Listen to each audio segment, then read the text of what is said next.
Good morning, everyone. Mike Rada speaking here again, and today the Wasteless World Talks has a strong female support. And even stronger if you know that ELIN is speaking to us from a gym.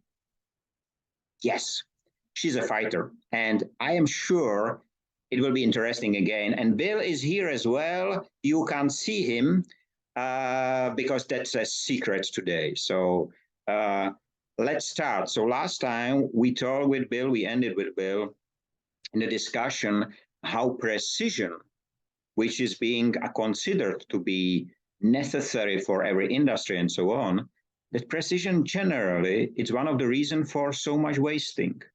Because if a product is not 100% perfect, it gets wasted. The QC say, no, sorry, NG.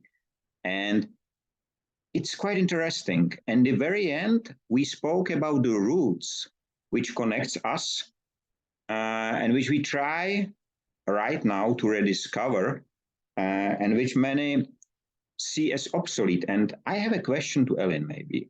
So do you see the connection of humans or the roots of businesses and everything? Do you see it's important to understand where it came from, or how deep should we follow the roots? A very good question. So I think there are different layers of understanding. So I very often use the example of my sister, who's in the beginning of her 60s. She's a very nice and sweet person. She's been working in the restaurant business for her entire life. She does have a computer. She knows how to turn it on. She uses it for email and can access her bank account, but that's about it. And when media talks about all these new data-driven technologies, such as artificial intelligence and IoT and robotics and all that, and media talks about that it is difficult to explain, that it's a black box, that we don't understand. To her, that means that we don't have a clue at all, right? But I'm a medical physicist and operational researcher by education. I worked in the AI space for many years. Maths is kind of in my spine. And so if you ask me about a neural network, I could probably even just sit down and explain to you in math terms what happens in the nodes and the layers, at least on a very simple level. But from my perspective, what we don't understand is what happens deep down into these neural networks when there are maybe hundreds of thousands of layers. And that's a completely different way of discussing what we do not understand. So I think we need to really become much better at being precise about the definition of what do I not understand and what needs to be explained. That's interesting. What do you think about it, Bill? I'm impressed, Ellen, and humbled by the presentation that Michael shared with me when you were discussing the nasty carbon footprint that digital transformation has. So I believe that you could have that discussion. I'm not sure how much I could keep up with you on it.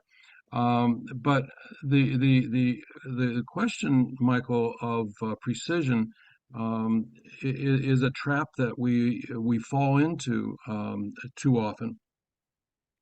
That is being binary. Either we understand everything there is to know about it, or we understand nothing. And so I think that's a very important point to make when I'm talking with clients, CEOs who want to know about the future. They oftentimes will start with the misconception that I can tell them what the Dow Jones Industrial Average will be 1 year from now, which of course is you know, it can't be done. I don't have a crystal ball. But what is important for the future is to be able to see the trends that are all around us right now. You don't need to be some sort of witch or have a crystal ball to see what's happening. And when people, I love it when you say wake up, because when people have been in a job or have been working for years and years, they get used to the routine. And something needs to wake them up. You need to explode the walls. They need to plug into new sources. They need to find that child's curiosity again. And to me, that's what wake up is to get out of that silo and to see what's happening in the world, because there are trends all around us that are leading in many different, very interesting directions. I just have today in the morning, I have a very interesting, very hard meeting generally. And one of the partners spoke that there exists something what is called Maxwell's formulas. You probably know what it is. Einstein worked with this whatever math piece of math. I don't know anything about it. But he said that generally Nikola Tesla at the time, because they live in the same time, informed Maxwell that there are a lot of mistakes in this formula. And there exist letters about it, exchange of the letters. And the Maxwell confirmed a few months later that they are really mistakes. And he wrote to Nikola Tesla that he will repair them. But unfortunately, he died. Then, few years, decades later, Albert Einstein based his works on Maxwell formulas, which means we are working, and the students in schools and so on are working with something where are mistakes inside already included. That was Industry 4.0. This was why I came with Industry 5.0 generally. That was the reason, in very different aspects, but the principle was the same. And what was interesting, these guys find a methodology how on a standard cable to find out there is about 30% of energy missing all around this cable generally. This is energy which is not being considered, it's wasted. And they find a way how to collect it. So, but they said that they have to make a shortcut, generally a shortcut, he used the word several times, shortcut to these Maxwell formulas to really find out what was wrong. And this is why, as you explain your background, I mean, I finished today in the morning or yesterday, I don't remember anymore. I finished another article about the roots, how deep to go to the roots. And I have a very specific question for you because of your background. How deep are the roots of artificial intelligence? Good question. I'm not even sure I should attempt answering that. But we know that the first attempts or the first development was mainly in the 50s, or basically during the war, really, and then just after, and then in the 60s. And then we had a few winters, a few summers before things started really to materialize more on an engineering level in everyday business, like maybe 10 years ago. But the maths that is underlying what we currently do, I mean, it's the same stuff I studied 20 years ago, and that would be the same stuff as the engineers used for military operations during Second World War, right? So the maths here is really quite simple. Really, although we think that AI is complicated, well, on the mathematical algorithmic level, it's not really that complicated. But then there are advancements. So, and within these advancements, I don't have the deep enough knowledge to really have an opinion about that. I mean, there are probably some PhDs around who could give a better answer. But if you speak about it, and you speak all the time, you connect AI and math. And math is a very old discipline, very, very old. So I think that even the principles maybe of AI has been a long time ago, before we even came with the name AI. Oh yeah, absolutely, right? The mathematical foundation here is, I don't know when they started using these serial algorithms. That I don't know. You will have to ask a mathematician with a bit more of historical knowledge about that. But yes, the maths here is from way beyond or way before we started using computers to train themselves, because that's what machine learning is about, right? We feed the algorithms, or we feed the machines with algorithms, and then they do the back propagation and they figure out, was this better or worse? Try again. Better or worse? Try again. Yeah. So the programming part is just a recent add-on to the whole thing. On one of our discussion, it was not the last one, but one before, I think Bill mentioned very interesting topic that generally we are teaching AI, or some part of the AI work with the AI is that we teach AI what to do. But yeah, in fact, you name it, Abel, you said that the AI should learn by itself what is right or wrong, or you said it in some way which you will for sure say better than me. Yeah, well, so Bill, please. No, you're more familiar with this than I am. I'm on the application side, so I see AI designed items, and they look different than. So, for example, I saw a military antenna. It was about half the size of a shoebox, and it consisted of 300 separate components. And the corners were right angles, and everything was so this was human designed. And when they asked this, they asked the AI to design that with the following parameters. And what AI designed was something that could be 3D printed in a single piece, not 300 pieces. And it was organic. And what it reminded me of when I saw it was Gaudi's Sagrada Familia, very organic. And so we have much to learn from AI, and we have some control over AI, but the beauty of AI is that it will look at things differently than we look at, and that's what we're hoping that it will do. Yeah, so the way I typically explain this to leaders is that the AI, or the machine learning, learns from our data, right? So our behaviors, our decision makings, our prejudice, our xenophobia, or our good skills, they are buried in those data. Right? For good and for bad, right? Human behavior is buried in those data. And then we use those data to train the algorithms. And that means that the algorithms, they also learn our stupid behaviors as well as our good behaviors. Right. But when AI comes up with something new, well, what seems new to us, we tend to forget that the algorithms, they don't understand the difference between black or wood. It doesn't even necessarily understand that there's two different types of words.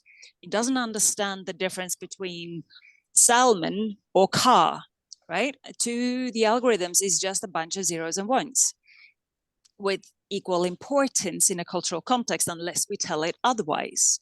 Which means that when it comes up with some kind of output that is outside what we expect, it is simply because we humans, we are already prejudiced, kind of, in our filters, how we expect things to be. We expect a design to have angular corners. Why? Well, because it's always been like that. But the algorithms don't know that, right? So we get surprised because it comes up with something that we humans wouldn't have. Well, it's just because it doesn't have those ingrained expectations of what the world should be like. Yeah. So generally, we should not say that AI will rule the world or human will rule the world. We should work as a partners with the AI, because it will be the understanding. It will be generally the harmony which is presented by nature. Nature does not battle, one tree does not battle with the other. They live next to each other and they are fine. Of course, some is stronger, some is bigger, but still they can do it in a harmony. And I think this is the obstacle. If you look at the original RUR novel by Karel Čapek, 1921, first time a robot name was used generally, he pointed out this issue, that when the robots, or we can call it AI, will find out that generally it can live without us, it does not need us, because it will be feed in a system and so on. And I think there should be implemented in the knowledge the aspect of harmony, the aspect of cooperation, partnership. Because I was asked recently, I had a delivery of a keynote somewhere about digital waste. And one of the questions was, I forgot already. Okay, your turn. I will remember during the conversation. Okay, so then I can fill in. Yes. So when AI first was a topic, it was an academic topic for academic researchers, right? And it was a very specific discipline. It was a bit like, wow, can we do that? But it was still a very research-based discipline. Then over the last maybe 5-10 years, it's become an engineering discipline to a much larger extent, where at least in business and society in general, is more about, bugger, how do we actually do this without making a mess? How do we make these algorithms work with this business case or for a given purpose, given some useful outputs? And then in the future, and maybe from now on and into the future, we need to look at AI as design. We need to understand that the use of these data that we have spent the last few decades creating and saving, well, now we need to use them for something. And maths applied to data is just a natural next step. We can make a mess out of it, definitely, but we can also make a lot of very useful applications out of it. And that's where we as humans need to learn how to become digital natives in a completely new way, because we need to understand that these data that we generate through our own behavior, they will be used by algorithms, which maybe is a bit of a disciplining situation for us as humans as well, because we need to change how we do things and how we behave, because those behaviors are then becoming documented in those data that are used by the algorithms, right? So we're in the loop here.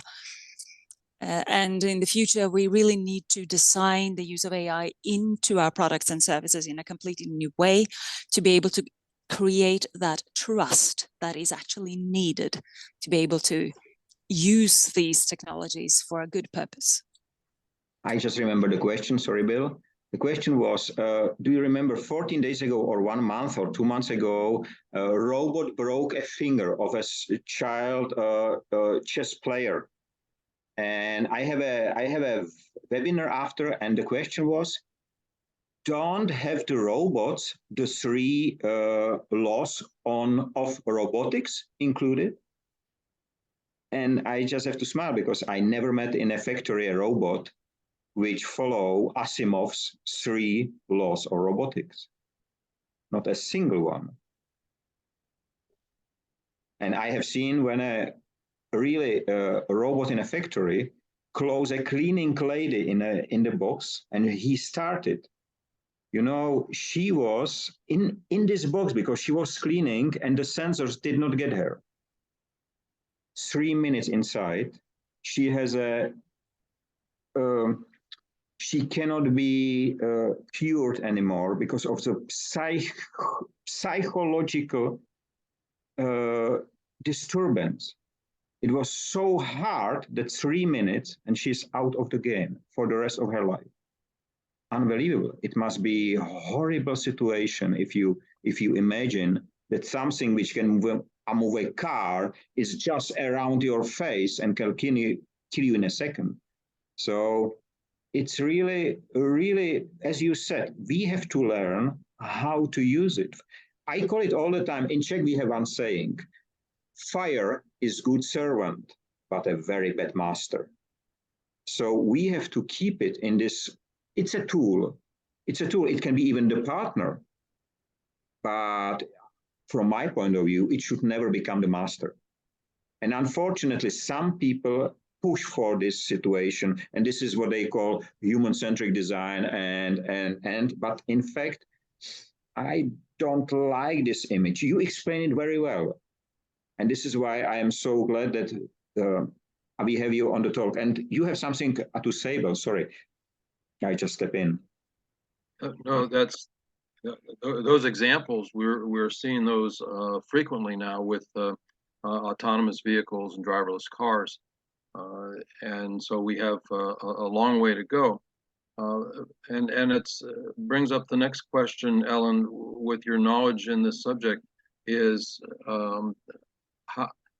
how much can we teach or program ethics and should and right and wrong? What are your thoughts on that?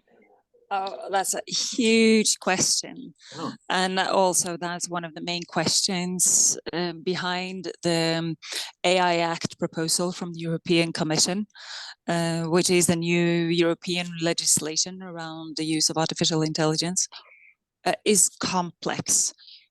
And there's always a balance between securing the rights of the individual and enabling a competitive business landscape. And very many of the cases where things have really gone wrong, and then I'm not talking about the industrial robots, but the use of AI in services and digital products. So where basically it's the outcome of a prediction of some kind or a segmentation of some kind. Most of those issues, they are related to data and the bias in data, and how we humans are really bad at understanding the concept of probability, which is really what the prediction is about. The algorithms create a pattern from the data, and then they associate new data with that pattern, and then they give a prediction on a future outcome. And that prediction is a probability, or comes with a probability, but it also comes with a probability of being wrong. And we humans are really bad at like taking in what it means that that probability of being wrong might actually have some significant impact both on our business, on our society, and the individual. So it's very, very complicated. Related to that, isn't there in a game very significant topic that we do not want to lose our face, as the Japanese say, by saying I was wrong? And this is why we do not accept that we have been wrong. We try to go around, we try to find out a way that it was right in a different way. We look from a different perspective, you know, and we have GDPR, great example. GDPR is here to protect everyone. In fact, I provided more data with GDPR than any time before. The cameras in China, we are just now implementing the structure in France. Qatar, day before yesterday, one of the reporter was, somebody stole something from him, and the police said, don't worry, there are thousands of cameras here with face recognition system, we will find him. But nobody told to the people who visit them. So I think that they play a major role, the interest of some group of people. And this is what I fear about. So it's not like doing it good or right, but good for one. And that's the topic. But you have something to add, Abel, I think. No, you mentioned the Japanese, and yet the Japanese, somebody wrote the book, the Toyota Story 30 years ago, which applauds workers who will admit that they made a mistake, right? And somebody recently said that you can tell the cultural development of a society or of a company by how they treat people who make a mistake, right? They either punish them or they celebrate them. And we cannot go as fast as we need to go if we continue to punish people for making a mistake. Elin, you said that you need to go back to the fighting training. So we do not want to take too much of your time, but I would be really happy if we can meet again like this next week or so, because there are a lot of topics which are really connecting. And you have a rich experience of something which me and Bill, we are not so good swimmers in these digital rivers. And it will be great, really, if you will help us to build Wasteless World together. And because this is the only world we have. Absolutely. Thank you for inviting me today. And I will be happy to join you next week or the week after. Thanks a lot. And have a safe fight. If I can say safe fight, I'm not sure. We'll try. Thank you. Bye-bye. Bye-bye.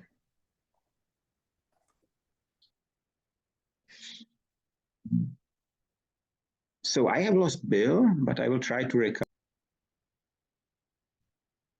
So it was a great discussion today. And unfortunately, due to technical issues, we have lost Bill as well. But I am sure that it was not our last discussion about AI and about Wasteless World from different perspectives. So I would like to invite all of you, join us again. We will be recording next Wednesday, as every Wednesday, and Bill just joining. Great.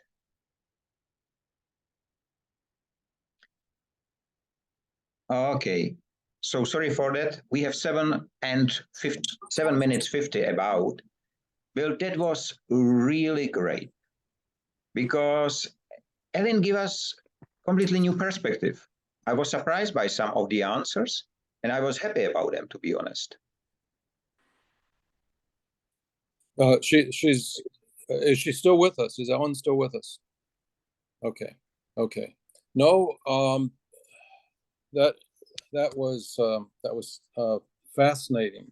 She's very intelligent. She knows her stuff so much deeper on the subject than I can get. Like I said, I know the application more. I know what we use the robots for a little bit better, but I would love to have a better understanding of how, as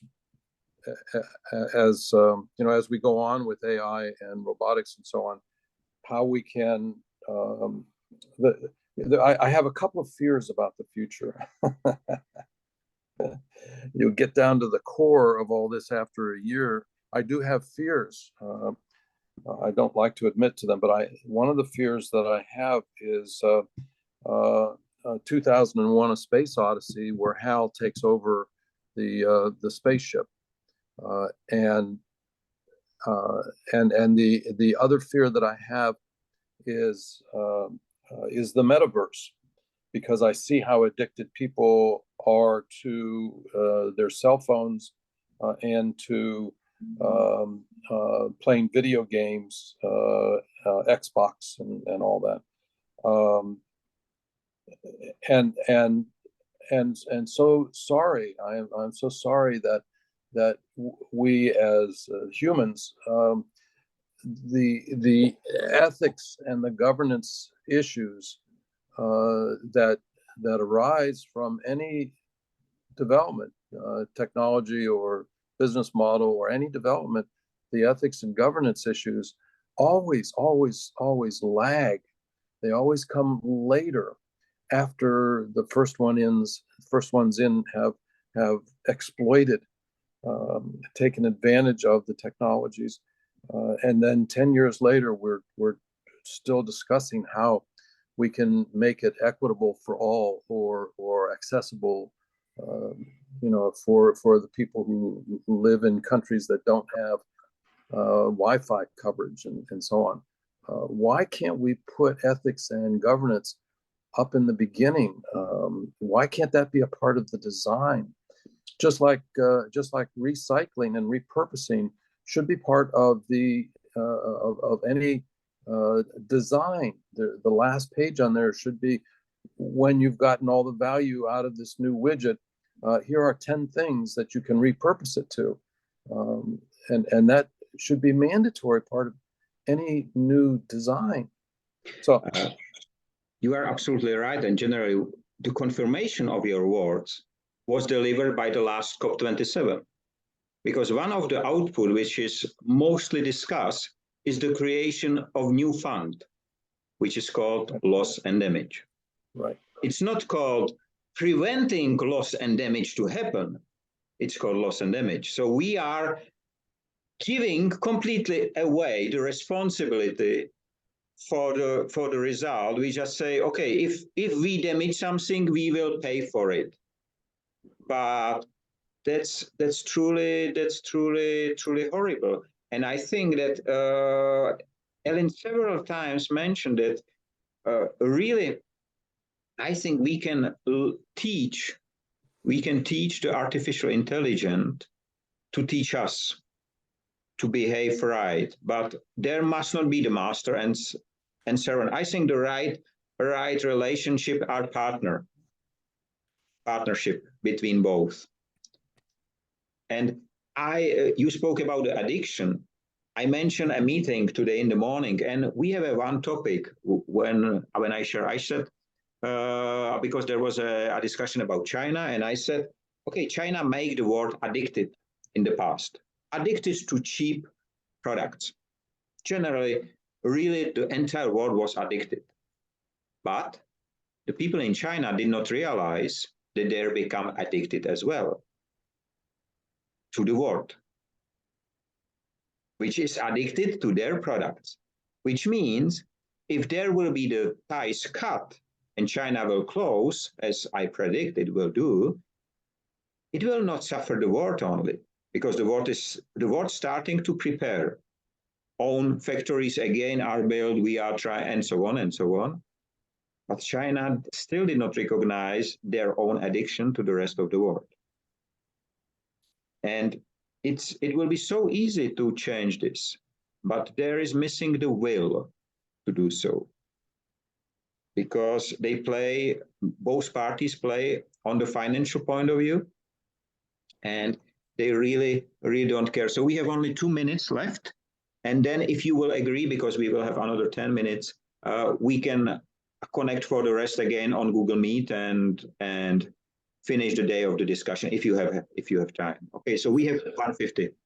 So that point that you just discussed about China and addiction is fascinating, because another subject that I'd like to get into, it would be the New World Order, because I see China, as you see, both China and Russia are isolating themselves.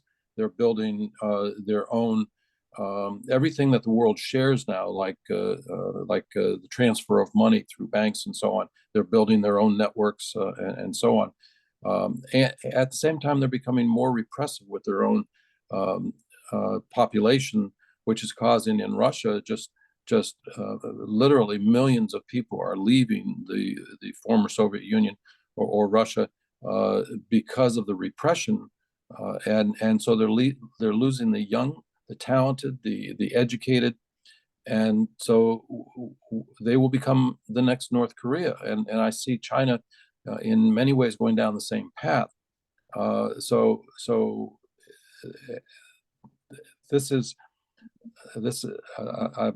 I don't know whether or not this is good or bad, but it's definitely happening. It is. And I have to say thank you for all listeners. Please join us again in 1 week time. There is a separate channel established called the Wasteless World Talks on my channel. And you can reach it, and there are all the recordings which we did with Bill and with the guests and so on, and I will continue to feed it up. So to everyone, have a nice time, free of waste and wasting in all its forms. Stay safe and free, and see you